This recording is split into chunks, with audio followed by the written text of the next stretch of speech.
right, everyone, we'll go ahead and get started. I just wanted to thank everyone for joining us tonight. I'm Christina Hingle with the Preservation League of New York State, and we're here tonight to talk about the New York State Commercial Rehabilitation Tax Credit Program, and we're joined by the Office of Parks, Recreation, and Historic Preservation. And we're really eager to bring you this program because this is a great opportunity to get some of these rehab projects going in New York that otherwise wouldn't be able to happen. So just to start you off, wanted to thank a few of our sponsors. So this program is funded in part by a grant from the John E. Streb Fund for New York of the National Trust of Historic Preservation. So we're really grateful for that funding. We're also supported tonight by our co-sponsors, the Historic Albany Foundation and Adirondack Architectural Heritage. And then we also wanted to give a big thank you to the American Planning Association, the New York Upstate Chapter, and the New York State Department of Education for providing both architect and planning credit opportunities tonight.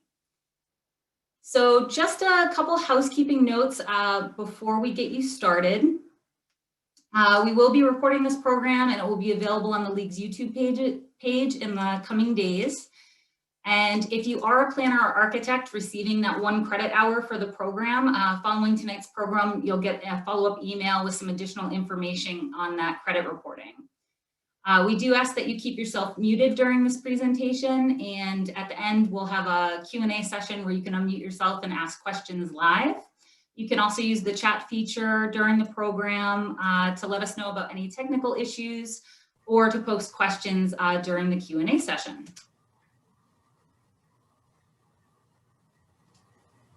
So if you're not familiar with the League, I know many of you are familiar faces, but I just wanted to give you a quick overview about what we do. We are the statewide historic preservation nonprofit, ensuring that preservation has a place at the table when it comes to protecting our historic and cultural assets, community revitalization, which obviously historic tax credits are a big part of, and also sustainable economic growth. And we do this in a myriad of ways. We do this through providing technical assistance to the general public, including citizens and also municipalities and organizations and associations.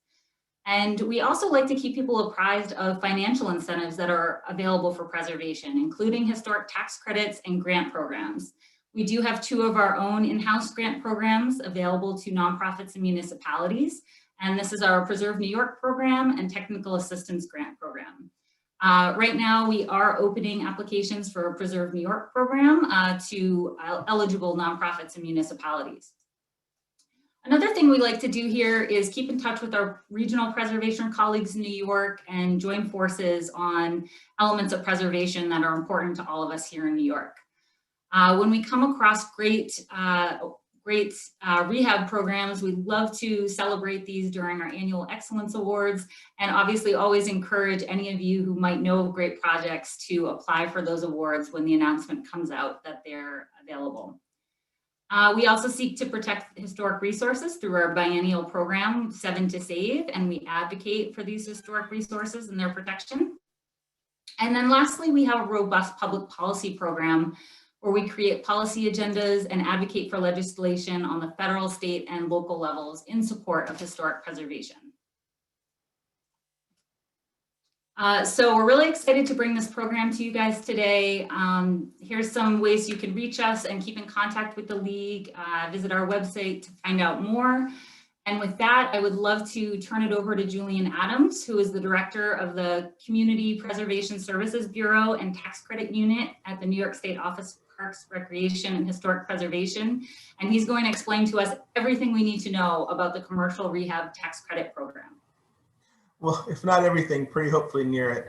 I see some familiar names and faces. I got a hello from Cliff Patrick a moment ago, and I see the Crawfords there on their social waving. So nice to see some of you. And if I've met some of you before, but I'm not recognizing, please forgive me. I had about an hour long tense time trying to get the computer to work tonight, so my brain is still kind of fried from that. So As Christina said, I direct the Department of Community Services, Bureau of Community Services at the New York State Preservation Office. We'll talk a little about how we fit into the larger thing there. But the office, of course, manages all state and federal preservation programs, but the Bureau I manage handles everything dealing with tax credits from, do I have an historic property? How do we get it listed on the National Register? How do we get it through the tax credit program? How do we maybe get an award for our happy little project? Everything from soup to nuts there. So I've got a presentation. It's got a little bit of everything in it. I may be skipping past some stuff that's not pertinent tonight, but we'll have the workshop to pick up the things we'll miss tonight. So bear with me as I try to share my screen, and we'll go from there. Thanks. And I appreciate your patience and tolerance in the meantime. So let me see what I've got here. Share screen, and that's the one I want to share and share it. Okay. Is that showing up okay? Oh, good. Okay. So far, so good. Let me know if anything goes off the rails. I said we're here for the New York State commercial, and homeowner is the other thing here that's in this presentation. We'll talk about it another time. So let's just say commercial rehabilitation tax credit programs right now.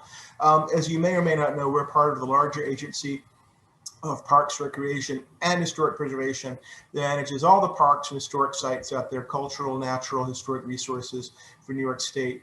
And also, we act as a state historic preservation office for New York State under the federal enabling laws and legislation.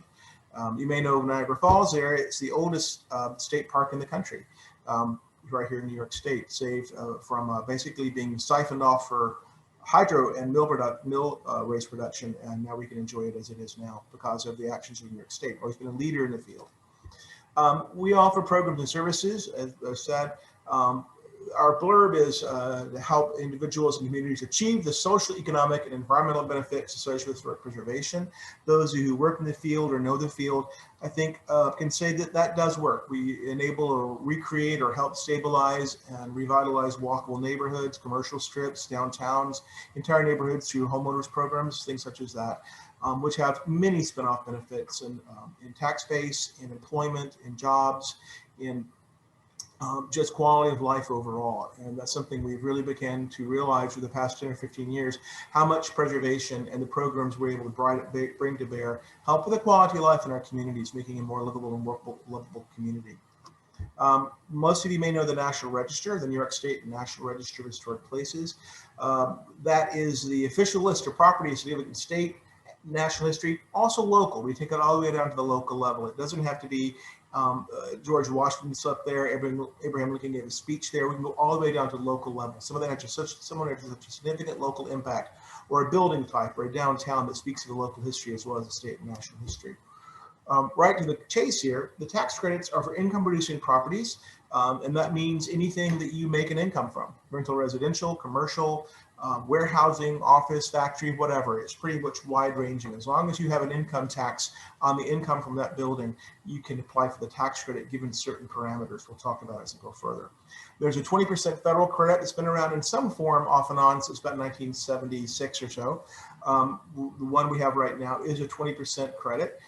It is also coupled in certain census tracts. We'll talk about what a qualifying census tract is in a moment, with an additional 20% New York State credit that piggybacks on the federal application and federal approvals. Now, simple math says 40%, but of course, nothing's simple when it comes to income and taxation. So there are impacts with each other where they do have sort of an impact on what you can claim credit on. And it comes out somewhere in the mid-30s, depending on the time of year or the project you're taking. But still, it's a good amount of money, and it's been a very successful program for quite some time. I've been with the office 33 years, and I've seen the program just continue to grow, continue to grow it entirely. Right now, we do about $1 billion of investment every year in these programs, and a lot of it's focused upstate. New York City right now is kind of new build crazy. That used to be our go-to, but it really is upstate communities, the Buffaloes, the Syracuse, the Rochesters, the Albanys, the Troys, even the Uticas, the Binghamtons, the Johnson cities are all taking advantage of this program. Elmira, Corning, all come in. And I always say, if you haven't got a project in your community, call us up and see if we can get in there and get one working. This is a partnership program. Our office with the National Park Service, also on the other side, the money side, the IRS or the feds, and of course, New York State Taxation and Finance for New York State.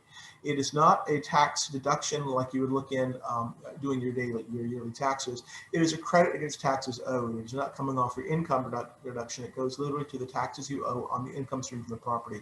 A dollar for dollar reduction in that. That's what can be very helpful on your pro forma in the first couple of years of your project. There are, of course, criteria to be in the program, like any other program there. And that would be you are either listed individually on the national or state register. That means maybe a large church in your community or a big house or a big mansion or something we've looked for individually. We also look at national and state registered districts, meaning collections of properties, either a neighborhood or downtown, even industrial areas, sometimes rural districts, an entire village maybe, that tells a story on its own. And if you have a property in a district, if you're contributing to the history of that district, you can play in this as well. Many people say, well, I'm in a district, but I'm not listed. Well, that's if you're in a district and we determined through the listing documentation that you're contributing to that district, you are as listed as well as being individually listed.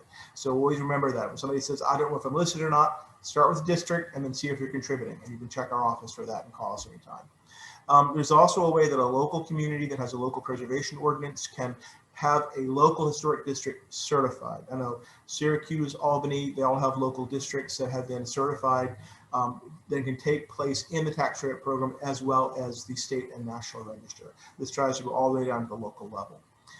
We also have an ability to work on projects and look at them if they're not listed yet, either a district or an individual building. If we have a way to move forward that we are comfortable that the project or the property will be listed, we have a process we look at, and then that will let you into the nitty gritty of the design aspects and review aspects of the program before you have to get to actual listing. It's a way to get over that hump really quickly and get down to the actual work and then think about the other processes at a later date. The basic formula, and I always say this is very basic in my mind, there is, on top of being listed on the register, there's also what they call a substantial rehabilitation test. The IRS set that up when they created the program to make sure that, number one, the program was not being used for people just painting their building. They wanted to make sure a good amount of investment was going into the structure and staying there a while. So the figure they came up with is you take the value of the property minus the value of the land, if you have a building land ratio in your local community, minus any depreciation you've taken during your ownership, and add back any capital improvements in your ownership. That's called the adjusted basis value. You spend that much or more on a building, you are also over the financial threshold as well as that earlier RU historic threshold. If you had a building for quite some time, it's surprising sometimes how low that basis can go after depreciation. If you just bought a building, if the building is in really rough shape, many times the value is in the land and the building value itself can be pretty low. I've seen people come in with properties and I'll ask them, are you sure you're meeting the basis? And they'll show me the paperwork and yep, they're meeting the basis because the building had been so devalued during their ownership, or by the time they received it, it was almost worth nothing on paper to the local municipality. So that's a little bit of a math you can do there. The IRS has an excellent website. We'll give some resources at the end that help you figure that out. Now, on top of the federal, remember you have to be listed on the National Register and you have to be spending as much money on the building as your adjusted basis value is. On the New York State side of it, it basically, as I mentioned, piggybacks in the federal. You have to be eligible for the federal credit. You have to have that, all those qualifiers. Also, we have to have that the property is located in an eligible census tract. Another term we use is qualifying census tract, and that means that location, census tract, which is a kind of a random political boundary. It doesn't really have any basis in your community boundary or your county lines or anything else. It's a federally applied census tract where your area is. If it's in one of those that the median income is at or below the state median income, which is pretty high, then you are in an eligible census tract and can actually access the state credit as well as the federal. There are good tools on our databases to help people understand how to use this. We also are fine with you calling us up and we'll look it up as well and tell you if you're in a census tract or not. Neither you at the building. There are application fees at both the state and federal level. That's the way it works.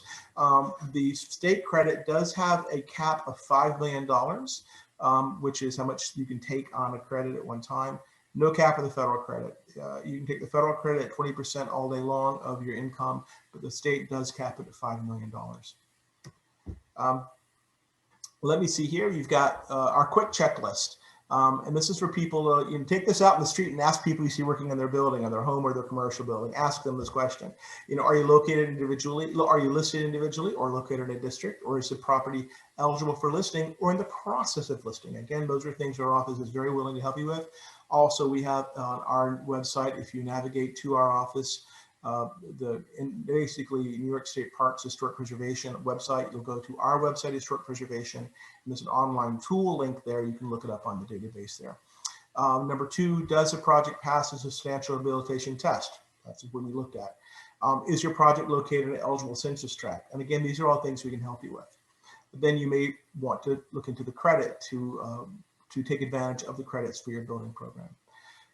One most important thing is people come to us during construction or after demolition or gutting and go, hey, I'm interested in the credit. That really starts us behind the 8 ball. We have a hard time understanding how to go forward at that point, what the appropriate work is, because we do use standards we'll talk about in a moment to review the work against. And it's always important for us to know what we started with, what's important, and how to plan the project around those things. We got project today I was looking at that went ahead and gutted the whole thing and put an entirely new interior in and said, where can I get my credit? Well, they're probably out of luck. The key is to talk to us early before work begins, or if you got your toe in the water, call us anyway. We come in and see what we can do. We can pull some things out of the fire, some things we cannot. But the most important thing is if you see anybody out there doing work or you're interested in the program yourself, call us, call us, call us. We can still get out in the field right now as long as we have advance notice and stand apart from each other with masks on. We can come out and get your building. I'm doing it next week in Johnson City. We do have projects that are extremely complex, large mill structures or lots of moving parts or a very unusual building. It's always good to see if there's an expert you can talk to out there. We have there are people in the field, there are architectural architects, there are preservation consultants, there are preservation lawyers that know how to work with the credit, who can help you with all those financial planning and documentation. We can't recommend anybody, but Christina can all day long. The Preservation League, our nonprofit partner out there, they can tell you who to call. I can't. So that's where our nonprofit partners really do some lifting we cannot do for people, and we appreciate them very much. The basic part of the application, I always tell people there are 3 parts of the application, and they're very wisely and smartly called part 1, part 2, and part 3. There are much longer names on them. We just call them that for shorthand, and I'll tell you what they do. The part 1 basically says, are you eligible are you historic? Now, if you're in a district, you have to show that you're contributing to the district, because the district could have been listed 30 years ago, and we need an up-to-date appearance of it. It could have been literally remodeled out of existence to the contributing nature of the district. We also have, if you're individually listed building, skip to the part 2. Again, if you have projects that are not listed yet, we can go ahead with a draft nomination to the Park Service to get you in the process. So the part 1 gets you over that first hurdle. Am I historic officially, or will I be historic in the future? The part 2 is really the heart and the crux of the application. It says, and basically, this is what I have, this is what I want to do.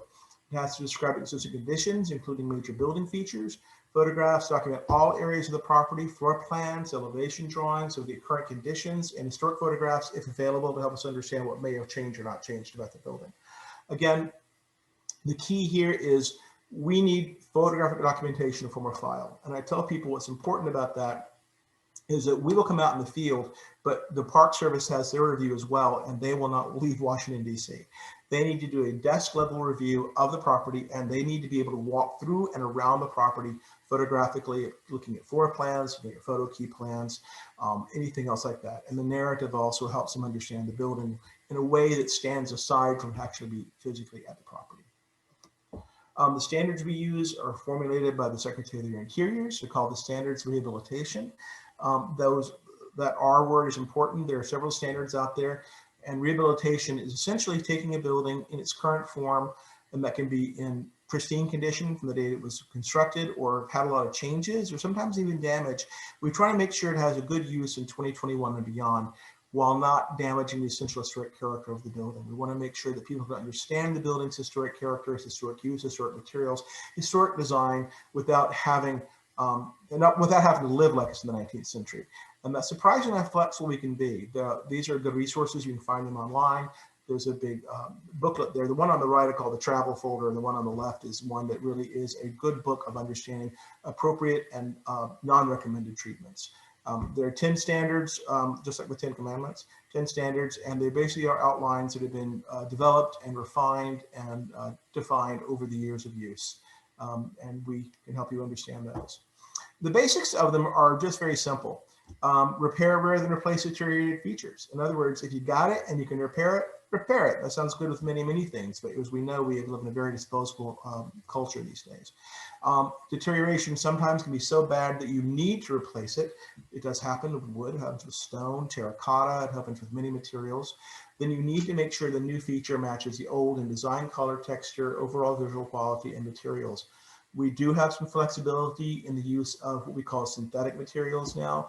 If the older material is not able to be reached because of the lack of craftsmanship, sometimes exorbitant cost or availability wherever you are, we can discuss other materials. But the first thing to do is always retain, repair, and replace in kind. Another aspect is look at the historic character of the building. Now, most people look at a building, they can say, oh, look at that. I understand the historic character. Sometimes we have to walk people through that. Sometimes we have to all come together and talk about it because we all see slightly different things. But one reason I like this picture is that this building here is in Kingston. It has shingling, it has half timbering, it has clapboard, it has 9/1 windows, it has a 1/1 window, it has wooden shingles on the roof, it's got these flared eaves, it's got brackets. I mean, what else is on this? It doesn't have brick. That's actually on the lower level. It's got everything you can think of to throw at a building. All of these exterior features are part of the character of the building. We do have buildings as well that are very simple and plain, and many times that's part of the character of the building as well, reflects the time of the construction of the structure. We also look at the interior of the building. This is one thing with people who are used to local preservation review kind of trip up on. They'll go, well, aren't you interested only in the exterior? Because local preservation review typically focuses on the exterior of the structure. No, we look at the interior as well. Doesn't mean every aspect of the interior is holy and sacred. It just means we need to look at the interior and go, where are the character defining features in this structure as it exists right now? Are there corridors? We look at things like corridors in schools. We look at things like auditoriums in churches or sanctuaries. We look at office building floor plans as well. What's historic about that and what we need to look at and keep. So when you walk into the building, you understand the building's historic use. Again, it doesn't mean that we have every inch of the building held to the same standard. We typically walk into the building, entry sequences, circulation paths are number 1, special assembly spaces are number 2. After that, we start going, okay, where can we put those changes we need for new bathrooms or kitchens or whatever else? Where can we put them away from those areas? So with surprising flexibility, we can get done in those things area. One thing to remember also, that part 1 lets us understand the integrity of your structure. If your building, again, has a great deal of integrity to its original construction date or historic period, then we have to step more carefully. If a building has had a hard life and the interior reflects a lot of uses and changes, we can be more flexible because maybe that historic character and integrity has been impacted as well. I mentioned assembly spaces. Public assembly spaces can be the most significant interior spaces of certain building types. We find them in schools, we find them in churches, we find them in old theaters, we find them in, lyceums. Large Catholic dioceses, particularly out in Western New York, have large lyceum buildings with auditoriums in them. Again, that is part of the use historically of the building. We want to make sure that space is respected and treated as carefully as can. We do allow certain intrusions in the area, depending on how they're designed and how they're located. They are one of the more tricky areas to design in a building, particularly if that's the entire building. This is a church out in Buffalo that was, I think, a Methodist church. It's been converted to a concert hall, meeting space, conference space, banquet space, and it's done very well over the years. Windows, always look at the windows. As many window salesmen out there are many times as we get angry every day. Windows are very important. There are wooden windows, metal windows, small windows, large windows, round top windows, triangular windows of every kind. They're also part of the essential character of the building. They tell us not only the use of the building many times, they tell us the age of the building. We have to make sure that those windows are looked at carefully. Again, going back to our initial idea, if you have a window in repairable condition, you should repair it, retain and repair it. We do have the issue where windows many times in buildings that have been ignored for a long time are in rough condition. That's where we move to from repair to replace in kind if possible. We've seen every kind of window out there. And I think that we have some good solutions for them. We worked out a lot of solutions over the years with the National Park Service about window replacement and dealing with not only vision, but also energy efficiency, user ability of the user to open and close them. We have quite a few tricks of our sleeve on windows, but people immediately go, well, I'm going to rip out all the windows. That's number one. That's going to be a big red flag to you. We want to talk about what windows you have, what condition they are, how much character of the building, and can we retain and repair them first? So that's one thing I always ask people to be careful with windows. We have the whole issue of energy efficiency, sustainability coming up, of course, these days, which is very important. The thing to remember with a lot of buildings is they were designed and built to work with the environment. People didn't have a lot of forced air heat. They didn't have a lot of electricity. They didn't have a lot of all kinds of things to deal with the heat and the cold and the humidity. And they used the buildings to do that. I sometimes talk about buildings as being, before we had cheap energy in this country, buildings were built as climactic machines for people's comfort to live in and be comfortable in, and we've just forgotten how to pull the levers. Sometimes the levers are broken. Sometimes we would reactivate the aspects of buildings to help them out a lot, energy efficiency. You can't fight the building, you work with it. We also are looking at more sustainable things such as green roofs or solar panels on roofs or geothermal energy or anything like that. We're looking at a lot of issues like that. The National Park Service has come out with sustainability guidelines. They're getting a little old right now because the technology is moving so quickly. I was in a conversation this morning on a major project in the Hudson Valley that they would want to look at using the Tesla roof shingles for electrical production. So we entertain this. Come to us and talk to us. Again, it's how does that impact the character of the building? It's not right offhand. It can't be used. We also worry about codes. We know that there are new fire codes. There are exit, egress, and fire spread codes, the safety codes, and accessibility codes. We can work with those primarily in ways that maybe even your architect hadn't thought about. The luxury we have is we work with about 10,000 projects a year. So over that time, we're going to bump into a lot of situations and a lot of interesting solutions there, and we can help you understand that.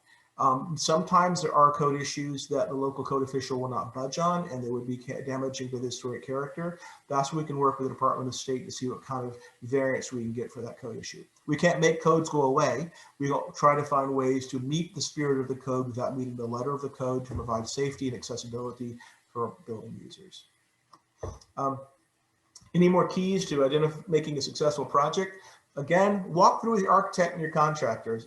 Sometimes architects love to design a bit much. I'm looking at you, Randy. So architects love to design, they do, and they do well. But sometimes they have to work with the building and not against the building. Also, you have to keep a watch on your contractor sometimes. I've gone in buildings where the contractor thought it would look better this way. Well, was that in your approved project? No. Well, maybe we need to rip it out and start over. The project, the part 2, as I was mentioning earlier, that gets submitted, reviewed, and hopefully approved and signed off on by our office and the National Park Service. Once that part 2 is signed, that's the work contract between our office and you. And anything deviates from that work contract and approval, we need to talk about it before anything happens. You just can't come in at the end of a project and go, oh, we did it this way, we changed it. You change it halfway through, you could actually hurt your entire ability to use the credit. Keep the standards in mind. Again, whenever changes are made after the part 2 approval, refer to the standards. And again, look to hire an experienced team, an architect, preservation consultant, accountant, attorney, banker, anybody who knows the tax credit program. Many people can learn as they go. We teach people all the time as we go through the process. While we're swimming, we teach them to swim. But sometimes it's all better if you get somebody in there with you to help you out, who already knows the path and help you out that way. So again, remember to talk to us early and talk to us often. We don't mind it.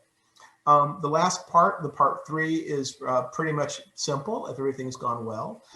It's basically what I did. You have photographs of what the completed project looks like.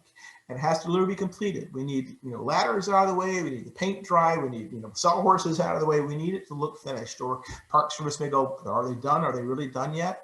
We want to make sure it is finished and shows up like that in the part 3. The final approval is issued by the National Park Service. They sign that the project has received final certification. That's the word you're looking for, certification. And at the part 3, that's the time that you can take all the paperwork and with our approval as well, apply for the credit in your income taxes or whoever you're doing your taxes with. Potential pitfalls. Again, starting work before we've talked. That's a problem. Not talking to us about project changes. And projects do change. There's always a wall you open up that you didn't know was bad, or a floor goes away, or ceiling collapses, or somehow your financing changes. You have to worry about your unit count, or maybe a new code issue comes in. Talk to us after that, if it's before that, after that part 2 has been approved. Also, as I mentioned earlier, there are local preservation commissions and local laws. They're totally separate from us. We do have people coming in and going, well, the locals approved it. Different program, different jurisdiction, different laws entirely. So make sure you checked all the boxes. Don't assume one box checks them all. Now we do have denials. It's a horrible story. We don't like denials. We get them occasionally. Signed off on one today. My heart almost stopped. I don't like doing. We get them very, very rarely. But what happens? What would cause a project to be denied? Well, we talked about coming to us before work begins, because we need that pre-rehabilitation documentation. Without that, we're blind. If you don't have good pre-rehabilitation documentation, and what we have now shows potentially that we've lost a lot of fabric, we have no way of taking your word for it. Park Service certainly will not. So if we don't have good documentation before you started any kind of gutting or projects, that could hamper an approval. Also, obviously, completing work that does not meet the standards before contacting us or beginning the process. We do have things like proposed uses to intents for the building or site. The standard 1 of the 10 standards basically says use a building for its original use, or a new use does not require significant alteration to character defining features. So that's important. You wouldn't want to take a church building, like we saw that church interior, and shove 4 floors of apartments into it. That would destroy that character defining space and is much too intense for the building. Also, any kind of interior demolition not supported by conditions or floor plan. We can, again, talk you through things. We can do Zoom calls, we can do photographic walkthroughs, and we can get out and look at your building. Again, it's so important to get us here before work starts. I always tell people, actually get us there sometimes before you've signed an architect, because once they start drawing, you start paying for it, things start moving rapidly, and people get very attached to it. So it's always important to keep us involved very early on. And again, don't fret if you haven't. Get us out there and we'll see what we can do to help you out. The Park Service has some excellent online resources. I always call them our mothership, because our offices were created by the Preservation Act of 1966, the Federal Preservation Act, but they wisely decided to make it a non-centralized program that they doled it out to state historic preservation offices. We get money from the federal government every year to manage state and federal preservation programs. And the tax credit, there's a federal and a state, so it ties in beautifully.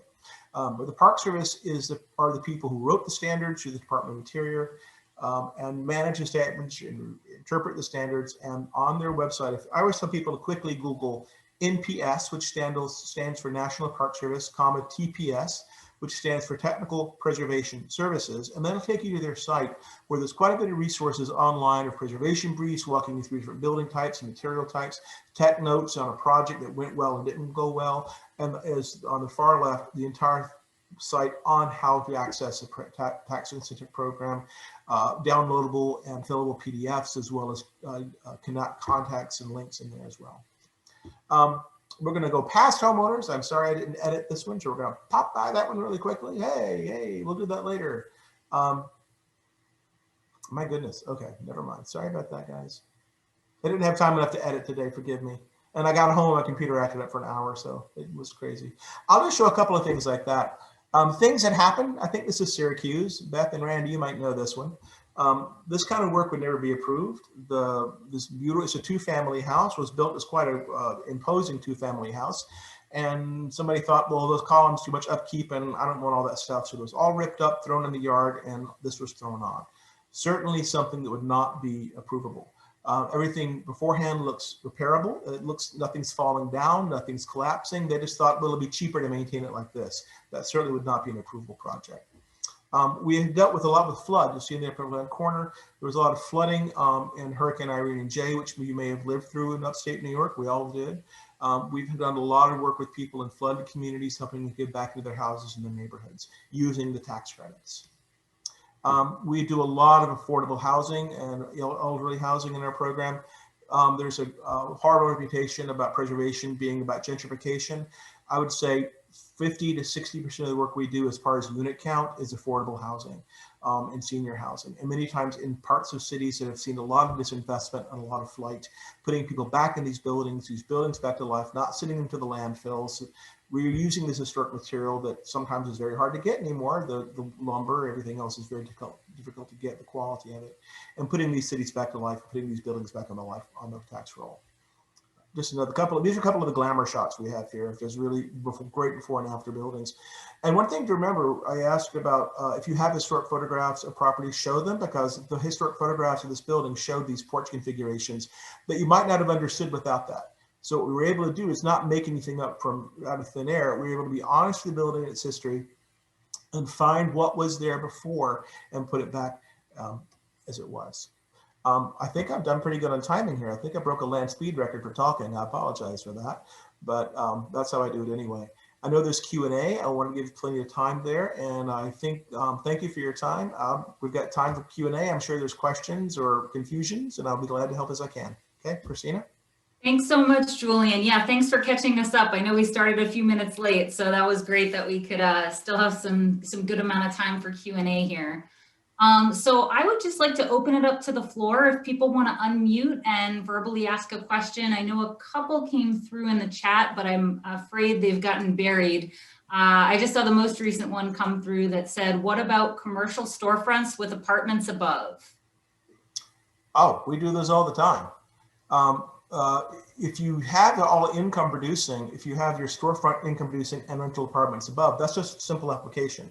It's one project, one review there. We do have situations where people live above the storefront, how traditional, and it's your home. That is a combination of the homeowner's credit, which hopefully we'll do at another time, and the commercial credit that prorates the amount of the credit and the rehabilitation amount into the parts of the building that are income producing versus residential. We do this quite a bit, mixed use like that. We have people that live in a 3-unit and they own they live in one of the units with the other 2 out. We get that combination credit there as well. But if you literally have a downtown building with apartments above, storefront below, and it's all income producing, it's the simple application of commercial tax credits. Great, thanks, Julian. And then I just found another one from earlier on. This question might have been answered. If you are in a National Register district but are not in an eligible census tract, are you eligible to apply? If you're in a National Register district and contributing to that district, you're certainly eligible for the federal tax credit, the 20% only, and we do have that. We have people who do that. So we do have people who use that only, and it's 20%. It's sometimes the dollars and cents might not work. That's why the state really helps us out on these program numbers. But we have, for years, all we had was a federal program. We didn't have any kind of state program at all. We still pretty good. So yeah, it doesn't cut you out if you're not in a qualified census tract. You can take part in the federal credit, but not the state credit. Anyone else have a question they either want to type in or ask? One just popped in on chat there. It just popped out of me. If you have an approved item in part 2, how long does it have to remain that way? For example, if we repair a tile floor and that was approved, could the floor be carpeted later on, or how much later? I'll tell you the technical answer, and then I'll tell you my answer, okay? When you have a part 3, and that is when everything's done, and that tile is down, the grout's in, and it's all well, and the building's ready to be occupied or used, there is a 5-year window after that part 3. If you do anything outside of normal maintenance and repair to a building, you have to come back in and say, hey, this is something we need to talk about. We may say, no problem, don't worry, or we may send it up to the federal government for a big look. Sometimes buildings, people come in with big changes to their buildings, and it can be significant. You could endanger the credit, so that you're doing something different, significant and large. You could have to repair part of the credit within those 5-year periods, okay? I save those for the big problems. Oh, we want to rip our roof off, put a 3rd floor on. Oh no, we're just going to rip the storefront out and put glass in. Those are the kind of things it raises to. If you have a tile floor and you need to carpet it, I'm not going to come after you and say, what did you do? I try to save those interventions for people who really want to go so wildly different after the finished product. Which does happen sometimes because of financial issues or program changes or whatever else. And we say, let's talk about it. Can we work with you? But again, a tile floor is not going to be working there. Now, the next one is going to be one for Christina. You have a list of contractors you recommend. So we don't keep a list of contractors, and we get this question all the time. It's certainly a common question. Finding good contractors seems increasingly hard everywhere, especially here in New York. So we don't have an actual list. If you contact the Historic Albany Foundation, if you're in their Albany service area, they do maintain a list, and they might be willing to share theirs. But you can also shoot me an email and give me an idea of what you're looking for. And I certainly can give you a couple of names that you can definitely check out. We shy a little bit away from recommending, but there are definitely people that we can give you the names of that we've worked with or we're confident in their abilities. I'll take the next one, the rationale of the credit being only given to commercial property versus residential. We do have the New York State homeowners credit for residential property. We do have that. It's 20% of your rehabilitation costs. You can take it every year as long as you put at least $5,000 into the building. It's a very low threshold for dollar amount. You can do it every year and take 20% of that amount on your state income taxes. Again, that's a process. It's an application process. We'll handle it another time. So we do both. We do commercial and residential. There is no federal homeowners, only a commercial, only a state homeowners. The rationale, as I understand it, for the federal commercial when it came out was that we were dealing with a lot of urban decay and urban flight and disinvestment. And they were looking to get money into income producing buildings, shops, restaurants, spaces, apartment buildings, office buildings, anything like that, and get it there. And that 5-year period, the 5-year look back I mentioned, was also how to keep it there for a amount of time that made sense for them, rather than somebody hitting, flipping, and going. So we do have the ability to help people out in their homes with homeowners credits. And it is definitely different because, again, the federal credit, you do it once and you're done. The homeowners credit, you can do it every year. We deal with plumbing, electrical, heating, roofing, windows, anything like that that makes you live in your house and for human habitation we deal with. And it's a pretty good program. It's very, very popular. So thank you for asking that. And I hope that answered that. So what else do we have? Did you see the question about additions, Julian? Oh my goodness. Sympathetic additions. Oh, there it is. I had to scroll back up. We do additions quite often. It's the location of the addition and the scale of the addition, and then also the material you use have to be carefully done. We've done additions next to buildings. We've done additions behind buildings, all sorts of things. As always, the addition, number one, should not destroy significant historic character. That's why the back is always good sometimes, or the side is always good. We also looked at it, does it overwhelm the historic building? And while it doesn't have to copy, we don't want it to copy the historic building so you get confused what's real and not. It should definitely talk to each other. I tell people that you should know they're related, but they shouldn't be twins. Just like a family, you can always tell who's related in a family, but nobody looks exactly alike. It should reflect its own time. So we deal with that quite a bit, surprisingly amount. And a small expansion in the courtyard, not visible from the street, to better connect it. Again, I'd be glad to look at it and see my opinion on it. Courtyards sometimes can be very character defining in buildings, but also they can be sort of space you can capture part of for better connections and better use for your building. So it's not out of the picture. Again, it depends on location and scale and material. Is there no way to check the eligibility of the building before it is purchased? Yes, call our office. We have people dedicated to territories of the state. And what you can do is send them an email. Right now, most people are working remotely, so you want to send an email. You can call our office and ask for who to talk to. We also have on our website, we talked about the state preservation website. We do have a map showing who's responsible for what counties and their emails. Email right now is the best way to check with people since most of them aren't working in the office. They can look up on our database and say, yes, we know that building is contributing to the so-and-so historic district and was listed in such and such. Or we can take a look at it and say, wow, that isn't listed yet. Let's talk about that. Maybe we can get you when the program is there.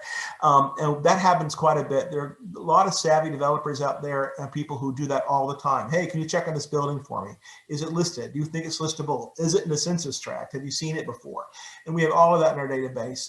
It's kind of rare to catch us flat-footed on a building these days. We have almost 40, 50 years of database information right now. So And the next one was accountants. Again, I go back to Christina, and you probably Albany on that one. Sure. So I'd first start off by saying I don't think there's anything particularly challenging about the historic tax credit program for rehab in general. So any knowledgeable accountant is probably going to be able to work you through what they need to do. But having said that, if you shoot me an email, I just put my email on there.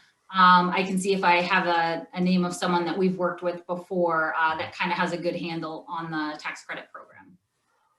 Okay, and the next one was, how does a change of ownership after completion of Part 3 affect the program? Well, there is a path forward. If you complete a project and you have not taken the credit, you can sell the project with the credit. That is allowable under the IRS rules. But if you've even taken 1 year of credit, you're stuck with it for the next 4, or you have to pay some fees, some penalties back. So there is a way to do a project, get approved for the program, get approved for the credits, and then sell it package deal. In some cases, it actually helps sweeten the sale deal. Sometimes it does. Again, the ownership, if you have the straight line, again, that 5 years is the ownership requirement. If you don't sell it, you have to own it for 5 years. And if you sell it anytime before the 5 years are up, you may be liable to we call it recapture of the credit you have paid in at that point. You would claim at that point. Now, you've provided your email, Christina, there to Angela. Yes. On the thing. Okay. Yeah, good. I put both of ours in there. Thank you. Smarter than I am on this thing. And yes, there will be a section on the homeowner's credit. That was when I leapt over there. Sorry about that. I grabbed the one off the rack I had, and I talked to Christina, 10 till 6. And, it's commercial only. So we will have a homeowner's credit there. If you need any help in the meantime, before we get to that, please call and reach out to us there. I have a question. Oh, sure. Yeah, my name is Tom, by the way. Tom. Malone, New York. Hello? Yeah. Oh, good. I have a commercial building, but I am lost on the, before you got to the application part, to get to the adjusted basis. I need a little better explanation. When you say value of property, does that building and land? You take the value of the property and then you subtract the land value. Literally, if you could pick the building up like it was a Lego, pop it off the land, that's the value right here, minus depreciation, any capital. Wait, the value of property is both the land and the building? That's the value total. that you take the value of the property entirely. That's your beginning number, and then you go through that equation of subtracting the land value. If you go to the website, I was talking to you, Google Technical Preservation Services, National Park Service, I said earlier, I don't know if you caught that or not. You can Google TPS and then comma NPS. They'll take you to the website for the National Park Service about the tax credits, okay? And on there, if you look, there's about the credit and then IRS information. And there's a very good brief on adjusted basis in that section called IRS information or frequently asked questions. Because I always leave the dollars to the dollars, guys. I do the buildings. So if you Google National Park Service adjusted basis value, that should take you to a pretty good IRS site if you look around there that helps you know where that is. Okay. And they'll give me the definition of depreciation, right? Well, yes, it's much better defined than I can do. Yes, sir. Yeah. Okay. Okay. And again, you've got our emails and phone numbers here. If you still have problems, I'll be at the office tomorrow and Friday. Okay. I'm still lost on why am I getting to an adjusted basis? What's that for? That was a substantial rehabilitation test the IRS created back when they created the program years ago. They wanted to make sure people weren't creating a credit for a paint job. They wanted to get what they call significant or substantial rehabilitation work in a building. Something that really put it back on its feet, got the lights back on, got the heat back on. It was an attempt to put money into declining neighborhoods and downtowns. So they wanted to make sure that people weren't coming in quickly and looking for a tax credit for just a little bit of dust up. They want to call it a substantial rehabilitation, and they created that dollar test to make that. The IRS did it years ago, and they had their own logic in it, but in some ways it makes sense. They want to make sure that the building was actually getting treated very well. That's a great explanation, Julian. Yeah, and just to add to that, it's really looking at this program as an economic development tool Yes, is absolutely. really, what its purpose was, is to kind of bring up some of these hard hit areas and to being able to redevelop into, good community features. So that's really important part of the program. Okay. The next one, interior work. For interior work, it's not black and white. I think that's very well. I always tell people that it depends on the condition of your building, the significance of that feature, and that's why it's important to us to understand the building before you start any work, because some things you may think are throwaways may be pretty significant, and some things you may think we won't touch, we'll let you take out. We help you just help you understand that. The National Park Service is a final arbiter of the program, but it's our job to assist you in understanding what is good and bad preservation work at your building. So that's the correct answer there. Again, that's why we need the photographs. That's why once we get back on the road again, hopefully we'll all be out there in buildings, which we love to do, and walk that through and understand and help you understand that. From Al, I think we talked about email and addresses, right? I think. Yeah. Is the state credit now? The state credit, the federal credit now after the 2017 tax changes, you take over 5 years. It's 20% of the credit, or whatever, 4% of the value over 5 years. So you take it the same amount every year for 5 years. That was a change in 2017. The state credit, if you have the state tax liability in 1 year to take it all 1 year, you can take it in 1 year. That's how it used to be with the feds before 2017. So we put the state program together, I think, before the 17 changes. We just stuck with that. If you can take the entire credit in 1 year, take it on the state credit. Okay.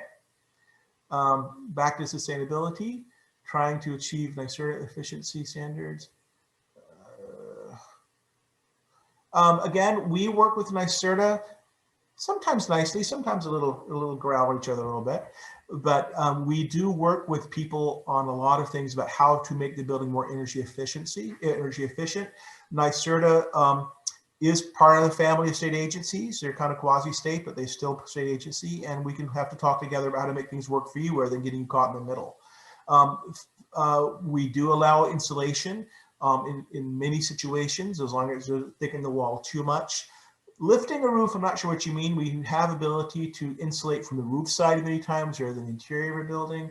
We advocate storm windows all the time, because I'm always reminding people storm windows aren't anything new.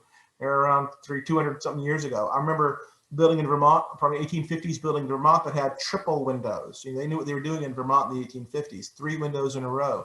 There's a building in North Troy that has 2 windows in a row that look exactly the same. They were storm windows. Most buildings had storm windows. It was not until the era of cheap energy after World War II we started throwing our storm windows away. The thing with storm windows is they need to look good. They need to fill the opening entirely. They need to line up with the prime sash, and they need to do the job. The old aluminum triple tracks are still out there. They still do a job. You get customs. You can do internal storms. The building I'm in right now has internal magnetic storms on the front windows. So we do a lot of that. Furring out a wall for insulation is something that depends on what your wall is. Is it an exposed brick in a mill? We need to be careful about not covering that up. Is it a plaster in bad condition? We can talk about insulation. The Park Service doesn't like us to go any more than 3 inches in furring out right now. So you're not going to get 12 inches of insulation. They like these 3. That's where we look at the building entirely as an envelope. Look past your windows, look past your walls, think about the roof, think about the attic, think about your crawl spaces, think about infiltration. It's not just a window or a wall that gets you to energy efficiency. So anything, I think, my goodness. We skipped over a question and I'm dying to answer it. Go ahead, sorry. Someone asked, how important do you think it is to get this information into the hands of local realtors? I did see that one. Forgot. So important. Yes. What a great question. So the league actually ran a program on historic preservation for real estate professionals last December. It was incredibly well received, which we were really happy about. But, we really feel like that's kind of the missing link in a lot of this is, if you're talking residential or commercial, realtors are really the boots on the ground. Mm-hmm. And, if we can get them thinking about these things, rehabilitation and, the use of tax credits, and at the very least, getting them to stop saying things like, replace your windows with vinyl, or knock it down, it's yeah. not worth anything, or, Vinyl-side your building, up your resale value, that kind of stuff. I always get tickled when I had a woman tell me one time years ago about preservation and local preservation efforts. And she said, oh yes, my sister lived in a historic district in Saratoga. She couldn't get out fast enough. I was like, well, I'm sure she sold her house for quite a bit of money, because we've gone from realtors going, oh no, that's a preservation, historic preservation, you don't want to buy there, to like, you're in a historic district, look where you are, and get more money for it. It's really funny how that angle is turned, but there's still quite a few realtors out there who for some reason steer people away from historic districts or historic opportunities when they're really great opportunities to have. And the old saw that we have, and it's very true, that local preservation districts and historic preservation do a lot to stabilize property values. They do a lot to increase quality of life. They do a lot to basically encourage a lot more reinvestment in your neighborhood and your downtown. So they're good things to have. I mean, I always tell people that, again, we do so many projects a year, and the dollar amounts we do just get bigger and bigger every year, because we're finding a lot of people moving back to cities or small downtowns or walkable neighborhoods. See, especially, I'm gonna call it the younger generation. I mean, I feel like I'm antique now, but we have people, I live in downtown Troy, and there are younger people in Detroit who would not have a car. They refuse to have a car. We have good bike trails here. We have a walkable downtown with many services you need, and they're perfectly happy with it. You can't do that in the suburbs. So the cities are getting a second look at the new generations, and also a lot of empty nesters as well are coming back in the cities. That's exactly right, Julian. It's time for resurgence for sure. Yeah. Well, I think we got to most everyone's question. If we didn't get to your question or skipped over it by accident or didn't answer it fully. One more from Alan. Oh, one more. Do apartments in historic districts qualify? Apartment buildings do, because if you have an income producing apartment building, you do the rehab on the building. Of course, those historic, that building can be a project. We do have more complications when you get to condo situations. We'll save that for homeowners, because that hurts my head to even think about. But we do have, though, if you have an apartment building that is income producing building, and as long as you meet your basis in the rehab, then you're fine. Again, the single apartment inside of a building, if you have, this is where it gets a little tricky, and we'll probably talk about this a little later, but a single apartment in a building, again, if the building is eligible or in a national registry district, you still have to meet the basis for the entire project, which is the building. If it's a building that is full of apartments that are rented out, one apartment unit rehab would have to be a hell of a rehab to meet the adjusted basis of the building.